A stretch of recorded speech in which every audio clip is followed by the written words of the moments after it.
All right, Grand Rising, everybody. Listen, I saw the original video. I said I would do somewhat of a remix, and this is what it is. If we want to get through whatever's going on in this country, it's one thing that we got to do. We got to cancel race. There's no getting around it. Since they want to do what they want to do with gender, and they want to cancel genders, which creates confusion, then we're going to do the one thing that can really buck and break the system. We cancel race, it creates unity.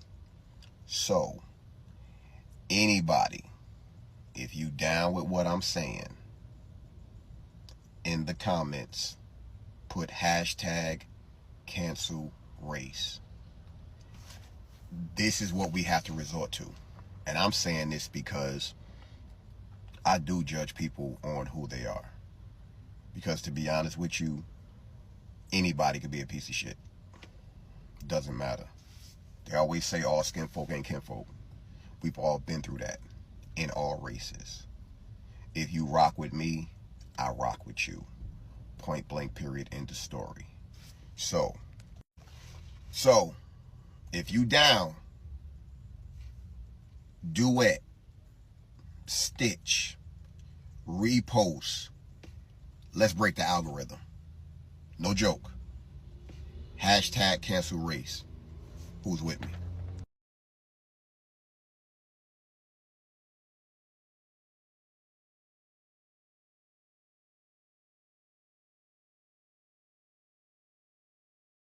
Thank you, Mr. Chairman.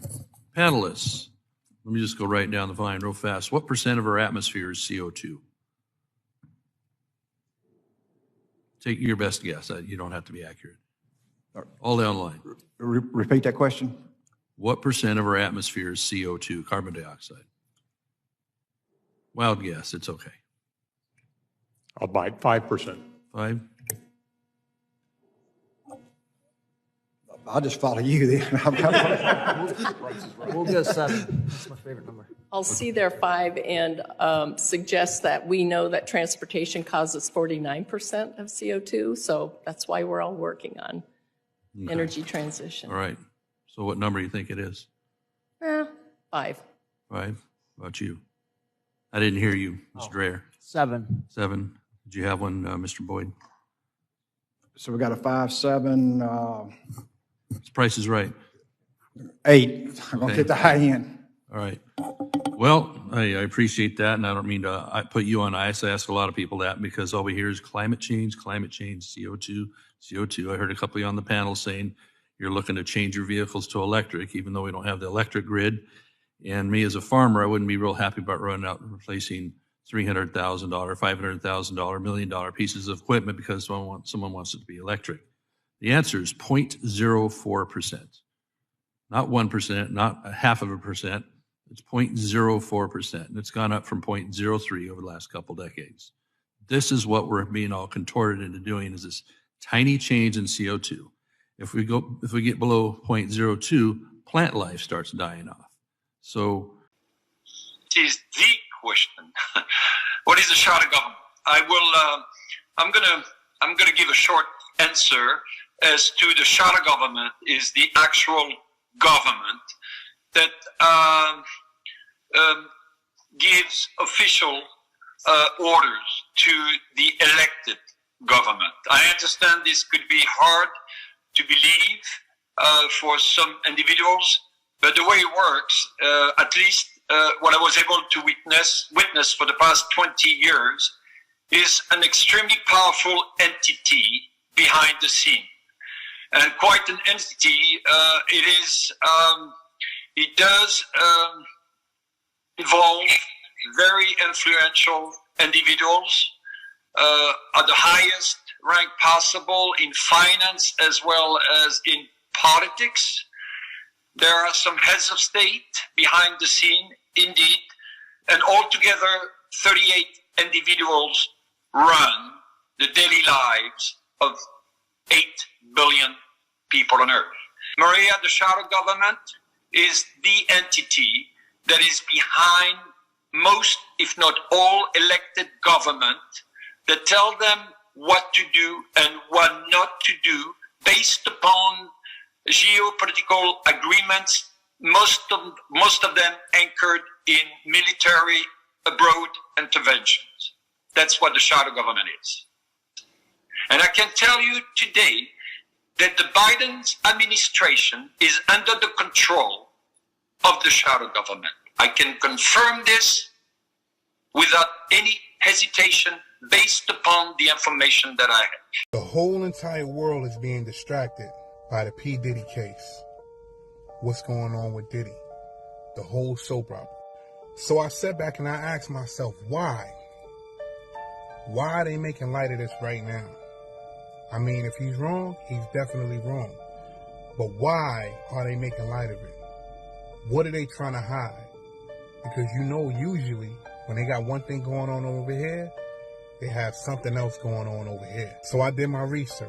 And on the same day that they came and arrested Mr. P. Diddy and had the media in a frenzy, social media in a frenzy, but on that same day, did you know? Yeah, did you know 23andMe? Yes, that 23andMe. The DNA database. Every single CEO and director has resigned. Now you got to ask yourself, why would the CEOs and directors resign? Now let's go back to when the data breach happened. Had at least 7 million people, 7 million customers. Data was breached. DNA data was breached. And nobody knew that these guys resigned on the same day that P. Diddy got locked up. Don't you think this is something that you should have knew about? They have a lot of power. You know what's about to go down, right? I don't even know if this is going to get anywhere because this app has me so locked down and suppressed, but it has now been confirmed that 9 surface-to-air, I don't even think I can say that. I think that's a buzzword getting me in trouble, but 9 surface-to-air have been smuggled across our southern border through New Mexico and distributed to 3 separate unalive teams here in the U.S. Their target? Trump Force One. Each team has 3. They're just trying to find these teams before they try and use one of 3 said. The fact that we're here, the fact that this was allowed to happen is so wild to me. This is where we're at. This is where we're at.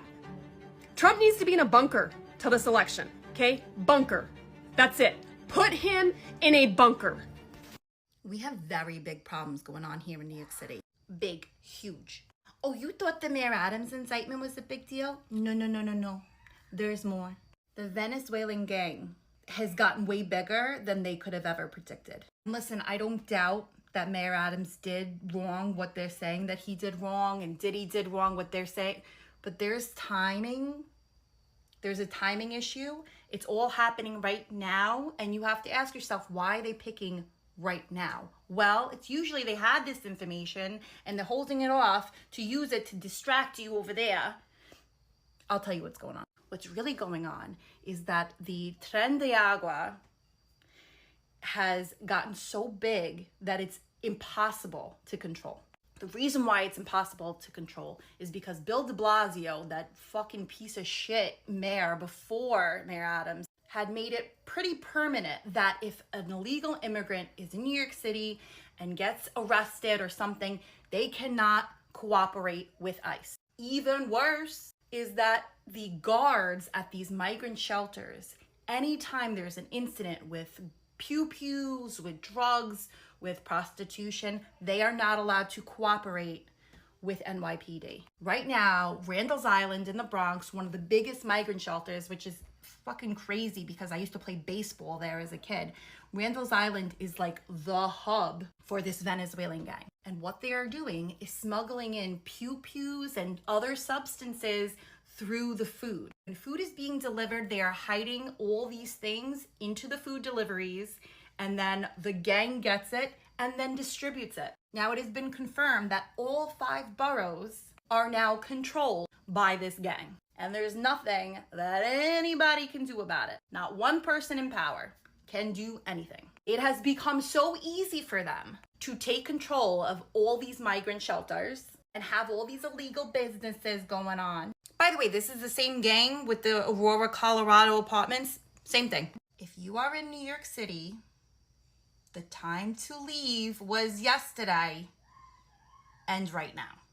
What happens if our seaports go on strike? The strike is set for October 1st, so you better share this with everyone. Because if our ports close, everything we depend on closes with it.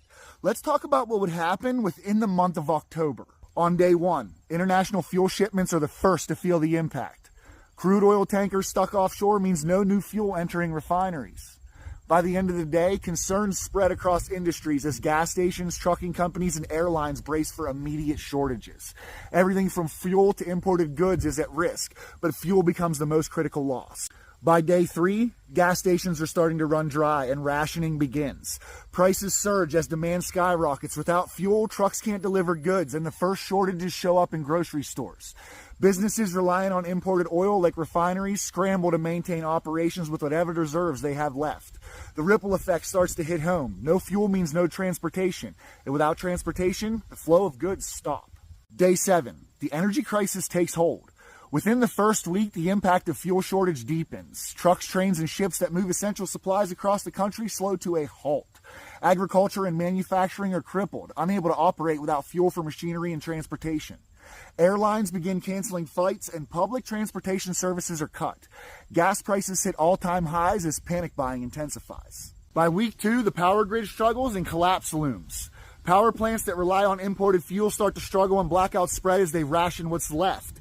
People begin hoarding fuel, and chaos erupts at the pumps. The stock market plummets as industries reliant on global supply chains begin to crumble. The economy falters, and unemployment skyrockets as factories close and businesses shutter. By week 4, total breakdown of society. By the end of the month, the energy crisis and fuel shortages bring society to its knees. Cities erupt into fuel riots, and law enforcement is overwhelmed. With no fuel, food distribution collapses, and starvation becomes a real threat.